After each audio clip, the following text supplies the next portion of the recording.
trading.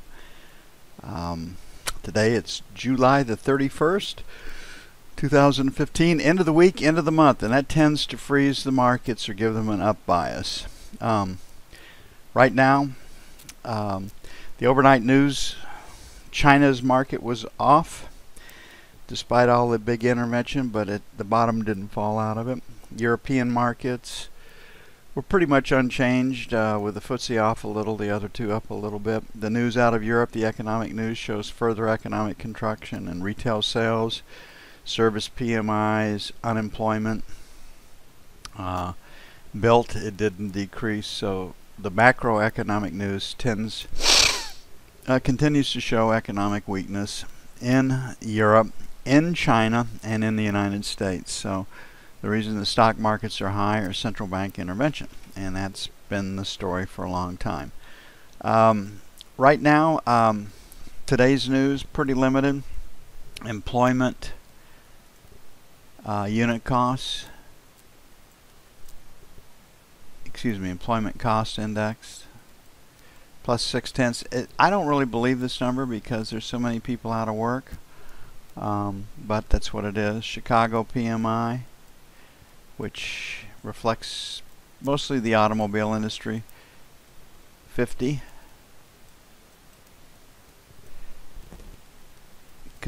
Consumer sentiment, very, very small sample size, 500 at 94.1. Pretty good read on the stock market, usually. None of this news really changes much. News focus will be Chicago PMI, consumer sentiment, and the direction of the E-mini. Okay, we had an auction this week. The settlement price for all of them, if you put together, say it's 25.5. I expect the market to close at that number. Resistance 28 to the buck. Pretty aggressive sell. I'd like to get it done better at 31. Looks like we're going to trade up right now. The E-mini's off, so let's try to get our selling done. 31 to 03, then 7 to 11, and it may take 27s to get in. We're there right now. On the buy side, 17 to 21, and then 13 to 9 is where I'd like to do it.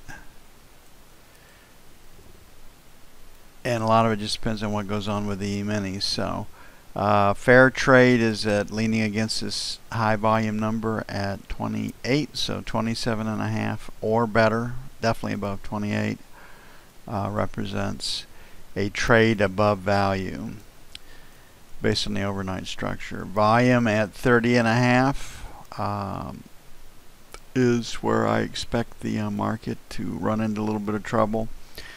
And beneath the market, really don't have volume till you get down to the 26.10 to 12 area, right down in here, which is our second buy zone. So trading range today, sellers into 127 and buyers against 20. So we'll start the day out.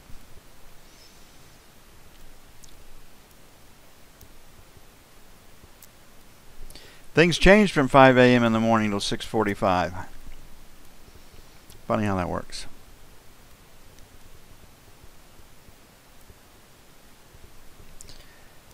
Okay, the knob spread's holding in there. It's basically at 28.11 plus or minus a 32nd. A lot of range in the 30-year. Saw big buying of the 10-year yesterday, and we saw selling. Open interest fell in the 30-year. That would have been knob spread liquidation. Don't think that the 10 years any stronger fundamentally than the 30 years, but the spread players have a lot to say about what goes on. Okay, 19 to 23, sell 1. 31 to 03, sell 2. On the buy side, 01 to 29, buy 1, maybe a 5, and then 21 to 25 for buy 2. Don't think there's a lot of incentive to sell today. That could change come Monday, but not today. Why? Because money managers are compensated on performance, and most funds, trust departments only trade from the long side. So up markets are where they make the most money, and this is a measuring period for them, so they don't like to sell into the week, into the month, into the quarter, into the year.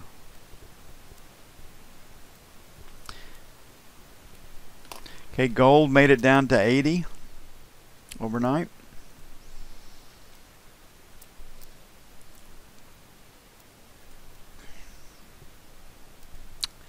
So looking at where resistance might be right now, if we split out London, 83, got K period up 85, so 83 to 85 will be sell 1. That's where resistance is. And then 89.91 sell 2. On the buy side, 75.77.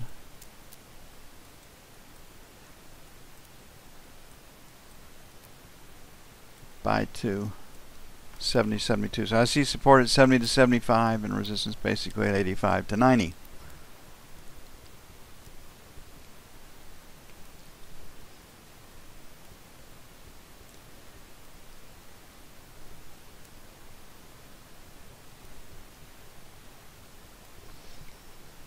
The euro, one day it's down, one day it's up. So every other day on currencies, change your mind.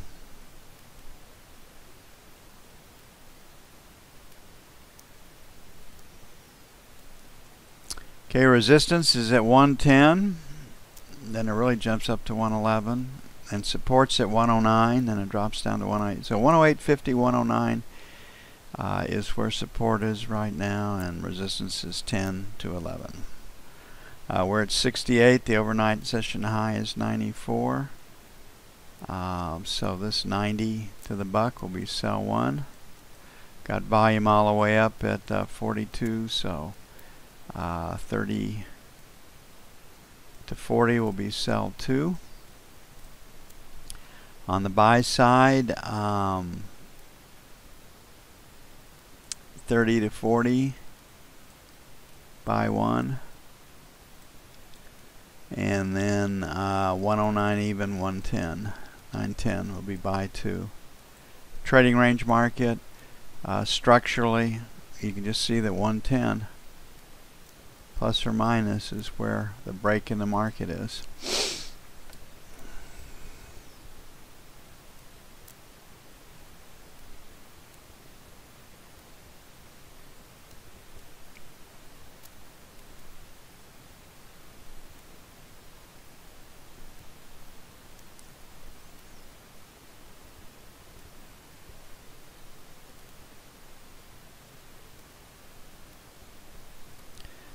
Crude oil was off a bunch last night. It tends to do the same thing. Up one day, down the next, but ever so slowly ratcheting lower when it pauses.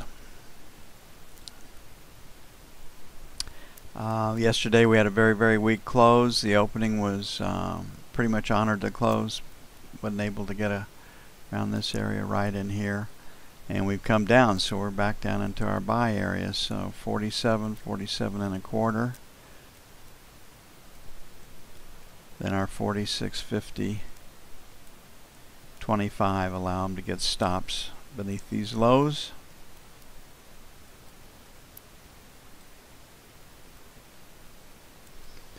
On the sell side, London stopped at 48. We're at 62, so this 48 area plus or minus sell 1.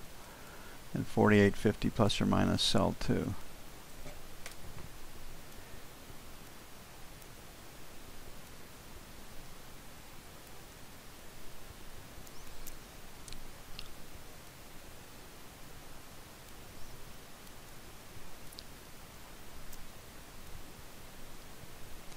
The E-mini having trouble about 2100 to 2103.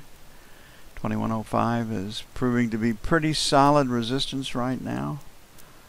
We had our 2-day rally into the FOMC yesterday, kind of held the gains. We did close it strong. It was a P. It did try to trade up in London, and the 05 area held. Last rotate down yesterday. NF period was 96. E period was all the way down at 90. So 95 plus or minus by 1. And 90 to 92 by 2. And if we go through that, we're looking at an 85.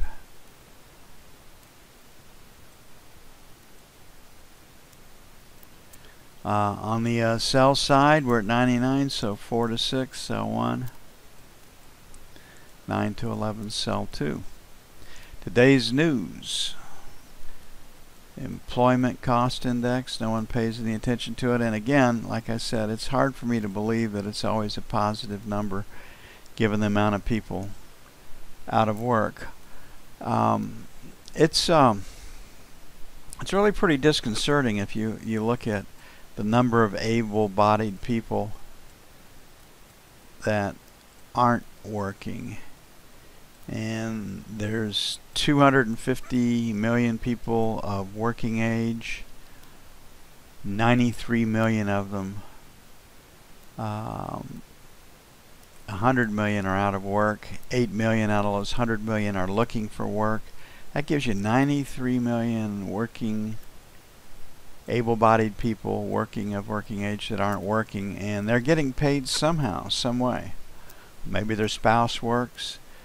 Maybe it's government subsidies, welfare basically. And we can see that the cities that have raised their minimum wage to $15, their employees are asking to have their hours cut back so they don't lose their government subsidies. So they pay for their living, they get everything, their basics covered by government handouts, and then their spending money comes from their part-time work. And this is a horrible attitude. I mean, it does not bode well for the country. So it's hard for me because of that to see how ECI goes up. Maybe it's just the fact that out of that 149 million people, you got to pay them a little bit more to keep them on your job site. I mean, I don't know. So this number always is questionable to me. News focus, Chicago PMI, I've seen it as high as 50.4. I've seen consumer sentiment as high as 95. So number 1 focus, number 2 focus, and then technically whether the 85 to 90 area can hold up. Be back with you as soon as possible. Going to get with it today. See you in a few.